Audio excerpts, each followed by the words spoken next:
So there's a study carried out with over 50,000 participants in Denmark that showed that over half of the people that died from a cardiac arrest were undiagnosed with cardiovascular disease. That means they died without a diagnosis of cardiovascular disease. That's a heart attack, right? They had a heart attack and they died, and they had no prior knowledge of having any cardiovascular issue.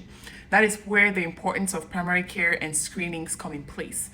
People die prior to their 70s of a heart attack, prior to their 50s, their 60s, their 40s, even in their 30s from a heart attack.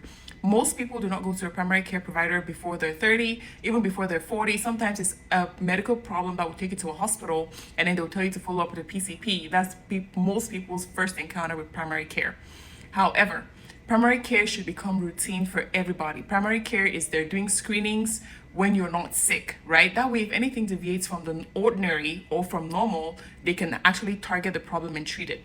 Cardiovascular disease could have subtle signs, right? You can see those in lab works, again, like your lipid profile would show if you have let's say variations in your panel, right? If you have the bad cholesterol numbers that are very high, the good cholesterol numbers that are very low, that's where your prevention comes in. You're gonna work out, right? You're gonna eat better. You're gonna live a healthier life so you can bring those numbers down. Bringing those numbers down prevents you from getting a heart attack, right? That's the diagnosis of cardiovascular disease. Some people have like heart issues that are genetics. Those people are different. I'm talking about lifestyle diseases here.